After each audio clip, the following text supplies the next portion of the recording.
Olá, pastor André, a todos que me assistem, para aqueles que não me conhecem, eu sou Patrícia Rosana, ex-ocultista, que no mundo espiritual estive servindo por 22 anos. E eu quero chamar a sua atenção, para a maldição de berço. Eu preparei aqui um texto que eu vou ler para você ter maior compreensão do que realmente é e o que acontece em uma maldição de berço, como ela ocorre, tá? Então eu quero que você preste bastante atenção para que você, de repente, você que foi vítima dessa maldição, ou você que está gerando aí um filho, você ficar atento para que você não venha cometer, trazer essa maldição também para a vida do seu filho, tá bom? Uma vez que você possa acabar se boicotando também. Então eu vou ler para que você tenha essa compreensão. Aí diz assim, olha só, que nós preparamos. A maldição de berço, ela tem a energia do indesejável.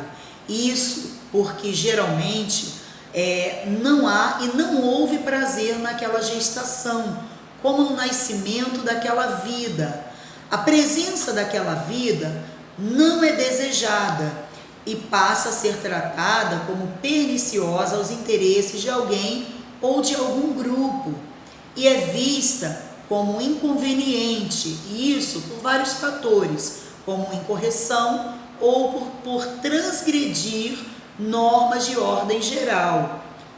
Por exemplo, é como uma mãe que rejeita o filho simplesmente por não ser o sexo, do sexo desejado, ou por não achar, ou por achar que a criança veio em momento errado e vai atrapalhar os seus projetos, ou quando já se tem muitos filhos e aquele filho, aquela gestação, para ela não faz sentido naquele momento, nem para ela e nem para o pai, porque vai atrapalhar a faculdade, o trabalho, ou quando se engravida escondido, às vezes a moça ela engravida escondido e acaba escondendo aquela gestação e ela acaba se imbuindo de medo de falar que até mesmo está grávida, e com isso esse medo vai amaldiçoando essa criança também, tá? Essa gestação vai sendo amaldiçoada por esse medo, porque nesse momento do medo ela absorve, toda energia negativa, ela fica vulnerável, completamente vulnerável.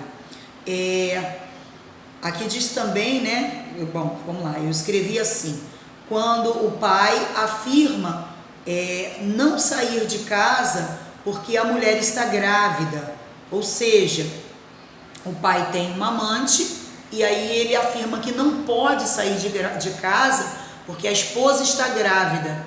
Então ele joga a responsabilidade dele não sair de casa para ficar com aquela amante sobre aquela gestação, sobre aquela criança. A amante, com raiva, com ódio daquilo que está acontecendo, começa a abrir portais de demandas espirituais, fazendo rituais para poder prejudicar aquela criança, e começa a lançar a maldição ainda no ventre, quando aquela mãe ainda está grávida, Aí diz assim, também diz assim, vamos lá,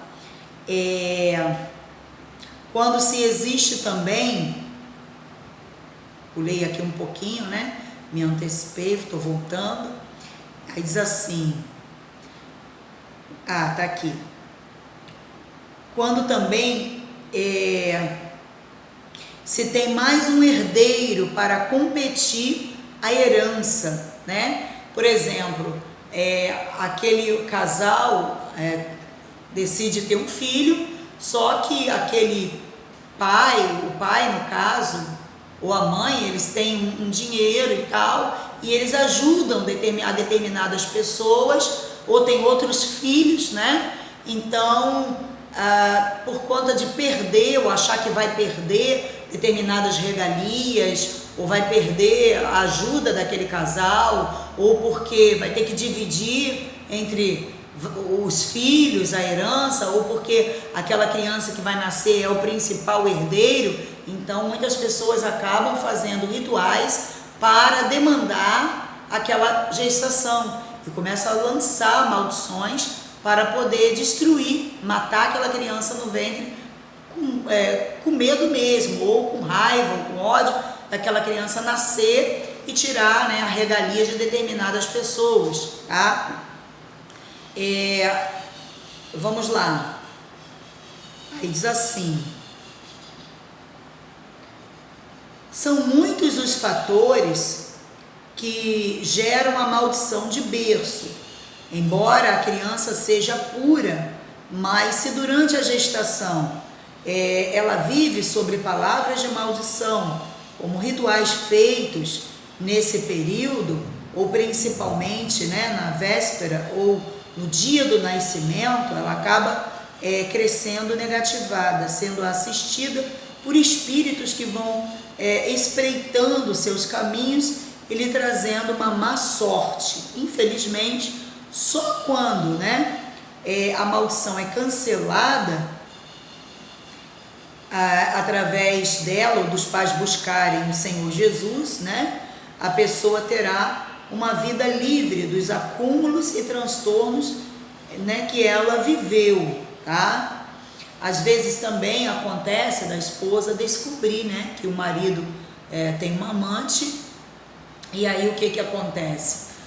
Ou que engravidou a amante, então a própria esposa faz também rituais para aquela amante, para poder demandar aquela gestação, né, com raiva, porque ela vai estar se sentindo roubada, saqueada, ela vai ter que dividir, né, o que ela possui, ela vai perder o marido, porque existem casos que a esposa ela não tem filhos e o marido engravida outra mulher na rua, então a esposa também com raiva procura a casa dos encostos para poder justamente demandar aquela criança no ventre. Então veja bem, a maldição de berço ela é diferente da maldição hereditária.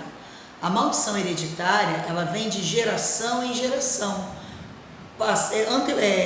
Familiares seus que de repente lá atrás foram demandados, tiveram seus portais abertos, né? Receberam pragas, rituais, palavras proferidas, rogadas, eles reteram nele, não quebraram a maldição, e então aquilo ali acaba passando para as próximas gerações.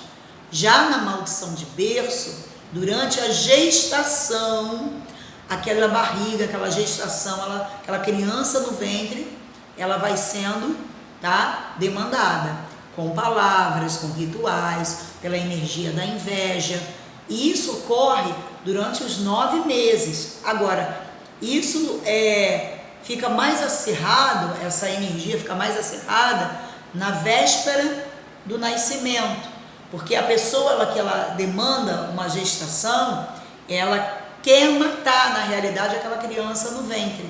Ela não aceita, como nós falamos no início, a maldição de berço, ela tem a energia do indesejável, tá? É um grupo ou uma pessoa que ela não aceita aquela gravidez, aquela barriga, aquela criança, então ela faz de tudo para poder impedir o nascimento, de que aquela vida chegue ao mundo.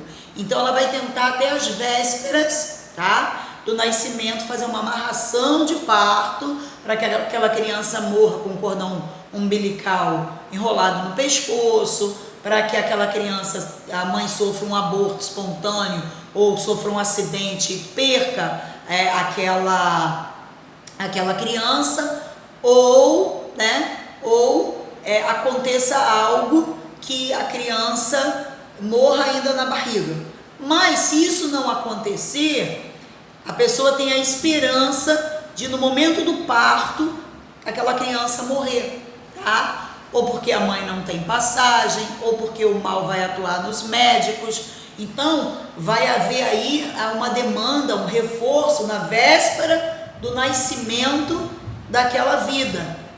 Se de tudo essa criança, por vingar, ela conseguir passar, a misericórdia de Deus romper com ela nascer, então no dia do nascimento, aí a pessoa, ela reforça 100% Com certeza isso aí é batata. No dia da data do nascimento, a pessoa lança com toda a força uma maldição, uma praga, sabe?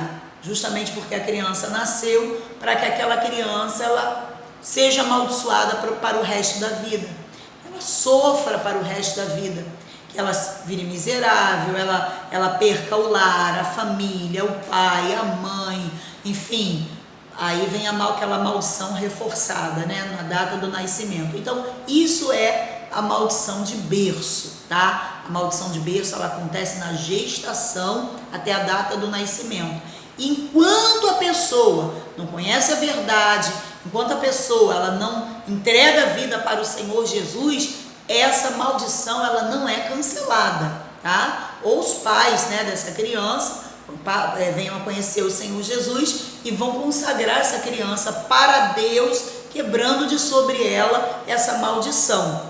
Enquanto essa criança se mantiver pura e na inocência, na idade da inocência, tá? E sobre a guarda dos seus pais, honrando a pai e mãe, essa maldição ela está cancelada. Mas quando a criança começa a ter o discernimento, ela cresce e já vai se tornando adulto e vai tendo discernimento, e ela não escolhe o caminho do pai e da mãe, de seguir o Senhor Jesus, de andar na obediência à palavra de Deus, de poder se desviar do mal, honrar pai e mãe, enfim, então essa maldição ela automaticamente é ativada novamente, e só é cancelada se a própria criança que se tornou um adulto ela vier a entregar a vida dela para o Senhor Jesus.